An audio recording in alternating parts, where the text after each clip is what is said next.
Hello मेरे प्यारे दोस्तों, आपका हार्दिक स्वागत है हमारी यूट्यूब चैनल पर। और आप सभी को नव वर्ष की हार्दिक शुभकामनाएं। आज हम लेके आए हैं 1 जनवरी 2025 की करंट अफेयर सीरीज। इस सीरीज के अंदर हम रूबरू होंगे आपके साथ 10 महत्वपूर्ण क्वेश्चंस को लेकर, जो बड़े ही शानदार और बड़े ही महत्वपूर्ण क्वेश्चन है। 2025 के जो सेंट्रल एग्जाम, स्टेट एग्जाम्स होंगे, उन सब एग्जाम्स के अंदर ये क्वेश्चंस आपको देखने को मिलेंगे। तो प्यारे दोस्तों, वीडियो को कंटिन्यू बनाए रखना, लाइक करना, शेयर करना एंड सब्सक्राइब करना। और हमारा जो नेक्स्ट डे का वीडियो है या नेक्स्ट डे की जो क्लास है, उसका इंतजार करना। अब हम स्टार्ट करें क्वेश्चन नंबर 1 से। जिमी कार्टर किस देश की पूर्व राष्ट्रपति थे जिनका हाल ही में निधन हो गया है? तो जिमी कार्टर अमेरिका की पूर्व राष्ट्रपति थी। कहां के थे? अमेरिका के। कौन से राष्ट्रपति थे? 39वें राष्ट्रपति थे। कब से कब तक रहे थे? 1977 से 1981 के बीच ये रहे थे। और इनके कार्यकाल की सबसे प्रमुख देन थी एक एग्रीमेंट जो हुआ था कैंप डेविड, 1978 के अंदर हुआ था, और उसका नाम था कैंप डेविड समझौता।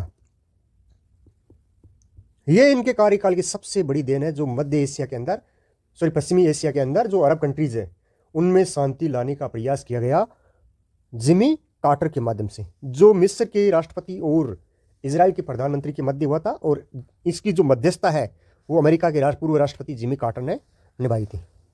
अब इसका सॉल्यूशन देखें तो पूर्व राष्ट्रपति या पूर्व अमेरिकी राष्ट्रपति जिमी कार्टर रविवार को देर रात जॉर्जिया में स्थित अपने घर में 100 वर्ष की आयु में उनका निधन हो गया। 1 अक्टूबर 1924 को उनका जन्म हुआ था और 1977 और 1981 के बीच वो अमेरिका के 39वें राष्ट्रपति रहे थे। वे अमेरिका के इतिहास में सबसे ज्यादा जीवित रहने वाले राष्ट्रपति है। और 1980 के चुनाव में वे रोनाल्ड रीगन से हार गए थे।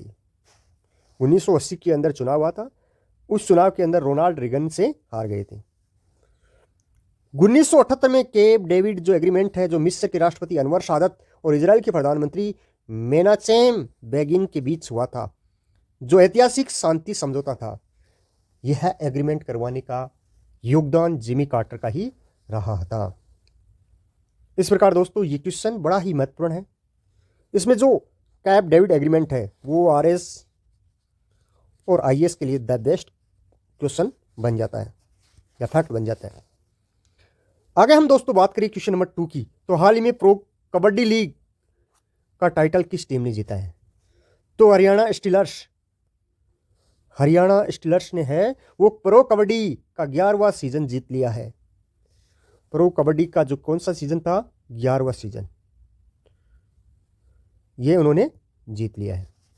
सॉल्यूशन देखें तो हरियाणा के स्टीलर्स ने प्रो कबड्डी लीग का 11वां सीजन जीत लिया है। और इसी तरह हरियाणा स्टीलर ने पहली बार प्रो कबड्डी लीग का टाइटल जीता है, जो किसको हराकर जीता है? पटना पायरेट्स। पटना पायरेट्स को क्या किया है? हराया है, हराकर जीता है। आगे हम बात करें क्वेश्चन नंबर 3 की, तो हाल ही में किसने या किसे Melbourne cricket club MCC, Melbourne cricket club की सदस्यता से सम्मानित किया है? तो वो किसको किया है? सचिन तेंदुलकर को किया है। सचिन तेंदुलकर ने मेलबर्न क्रिकेट क्लब का मानद सदस्य बनने का निमंत्रण स्वीकार कर लिया।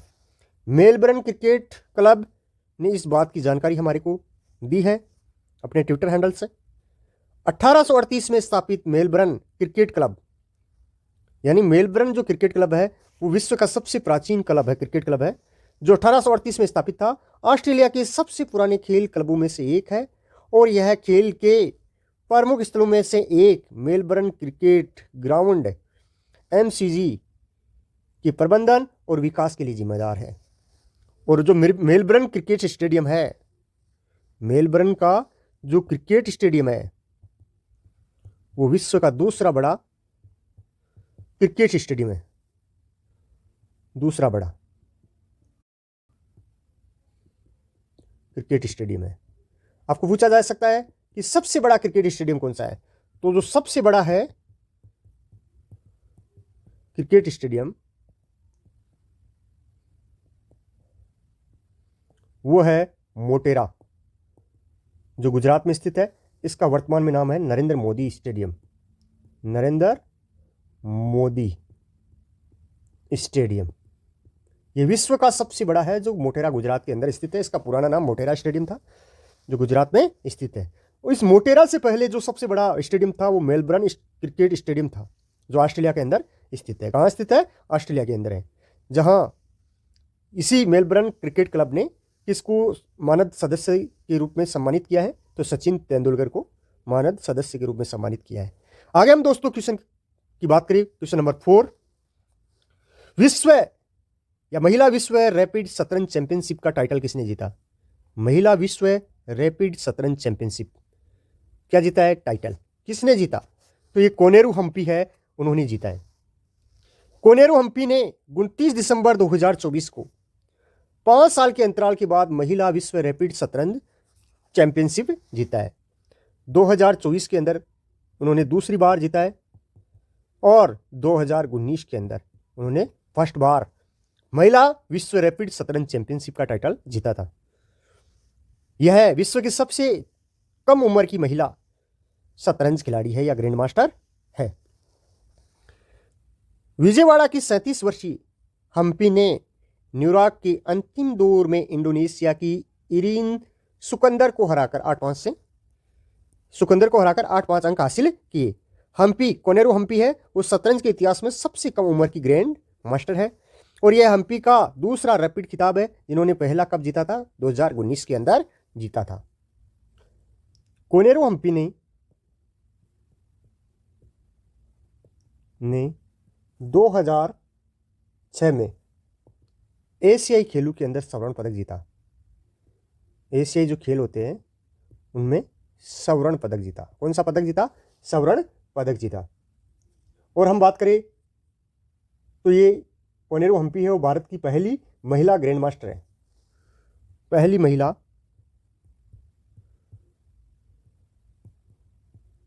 ग्रैंड मास्टर, सबसे कम उम्र की महिला ग्रैंड मास्टर है और इसको अर्जुन पुरस्कार से भी सम्मानित किया गया 2003 के अंदर।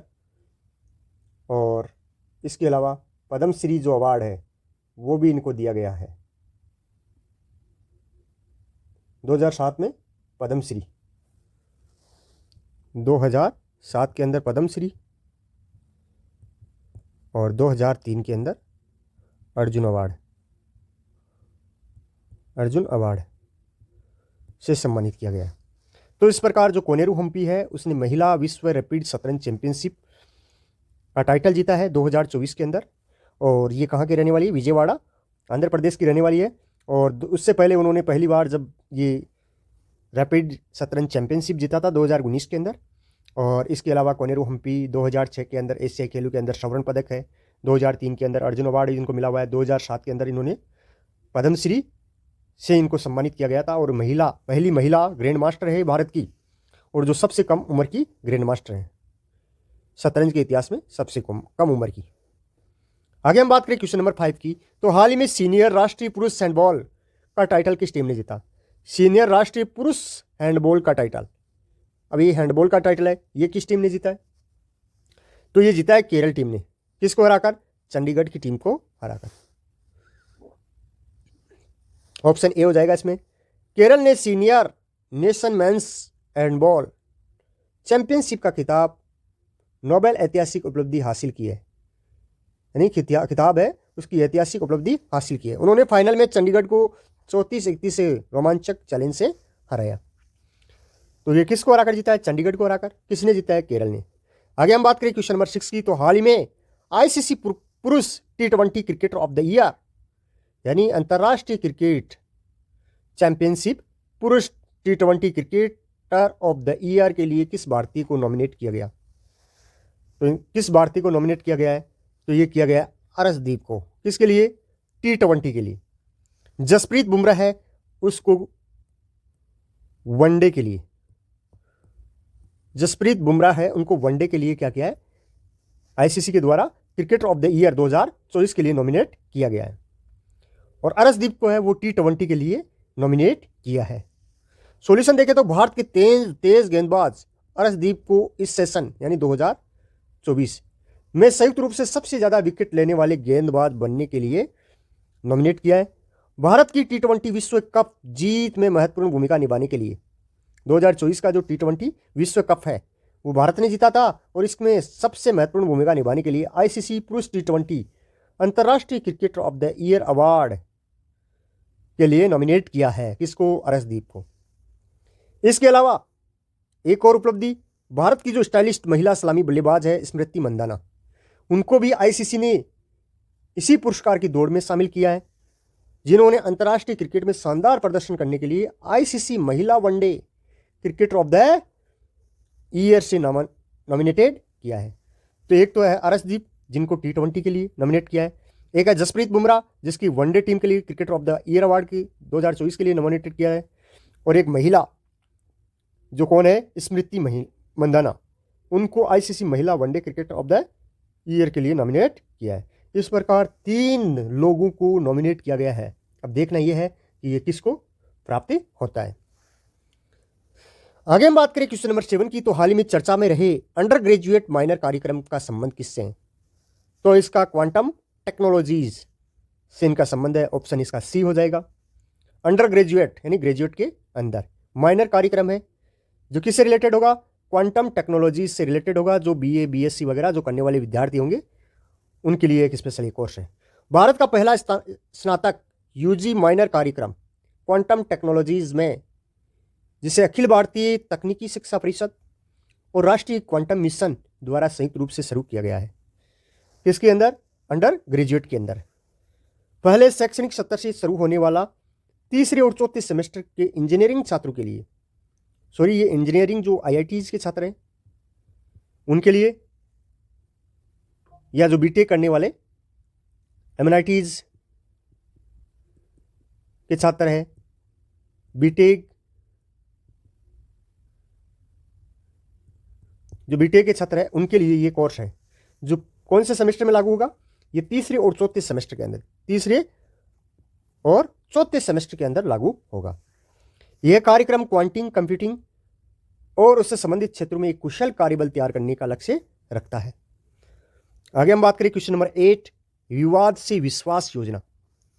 विवाद से विश्वास योजना की नई समय सीमा क्या है? तो ये इनकम टैक्स डिपार्टमेंट है, जो आयकर विभाग, इनकम टैक्स डिपार्टमेंट के द्वारा ये लॉन्च की गई योजना है, जिसकी अंतिम जो समय सीमा है वो 31 जनवरी 2025 कर दी गई है। अब देखो इसमें क्या है, केंद्रीय प्रत्यक्ष कर बोर्ड यानी सीबीडीटी ने विवाद से विश्वास योजना की समय सीमा 31 दिसंबर 2024 से बढ़ाकर 31 दिसंबर 2024 से बढ़ाकर 31 जनवरी 2025 कर दी है। इस विस्तार से करदाताओं को अपने कर विवादों को कम दरों पर हल करने के लिए अतिरिक्त समय मिल गया है। यानी ऐसे जो टैक्स पेयर है, करदाता है, जो टैक्स से संबंधित उनकी कोई प्रॉब्लम है या टैक्स नहीं चुका पा रहे हैं, उनको कम दरों के ऊपर चुकाने के लिए लास्ट डेट दी गई है 31 जनवरी 2025। तब तक ये अपने सॉल्यूशंस को, अपने प्रॉब्लम्स को क्या कर सकते हैं? सोल्व कर सकते हैं। यह योजना 1 अक्टूबर 2024 को लागू की गई थी, जिसमें करदाता विवादित राशि को एक निर्देशित प्रतिशत के साथ चुकाकर अपने अनसुलझे कर दायित्वों का निपटान कर सकेंगे, जबकि किसी भी अतिरिक्त दंड या ब्याज को माफ किया जाएगा। और करदाताओं के जो अतिरिक्त टैक्स लगता है उसको भी इसमें काफ़ी छूट, और जो टैक्स ब्याज वगैरह है उसमें काफ़ी छूट दी जाएगी। आगे हम बात करें क्वेश्चन नंबर 9 की, विश्व ऑडियो विजुअल मनोरंजन शिखर सम्मेलन वेव्स 2025 का आयोजन कहाँ किया जाएगा? तो इसका आयोजन भारत नई दिल्ली में किया जाएगा। ऑप्शन नंबर ए होगा। आकाशवाणी के लोकप्रिय कार्यक्रम मन की बात में के 117वें संस्करण में, जो अभी प्रधानमंत्री मन की बात करते हैं, मन की बात के जो 117वां अभी संस्करण हुआ था, उन्होंने उसके अंदर प्रधानमंत्री नरेंद्र मोदी जी ने भारतवासियों को खुशखबरी दी कि जिस प्रकार दावोस के अंदर जो विश्व ऑडियो विजुअल मनोरंजन शिखर सम्मेलन हुआ है, उसी तर्ज पर भारत में भी पहली बार audio visual and entertainment summit का आयोजन किया जाएगा, जो 2025 के अंदर होगा। कब होगा? 5 से 9 फरवरी 2025 के अंदर। सॉल्यूशन देखें तो भारत में 5 से 9 फरवरी 2025 तक 25 में पहली बार विश्व दर्शे सर्वे मनोरंजन शिखर सम्मेलन की मेजबानी करने के लिए भारत तैयार है। यह महत्वपूर्ण कार्यक्रम भारत मंडपम नई दिल्ली के अंदर होगा और इसका उद्देश्य भारत को मीडिया के लिए एक वैश्विक केंद्र के रूप में स्थापित करना।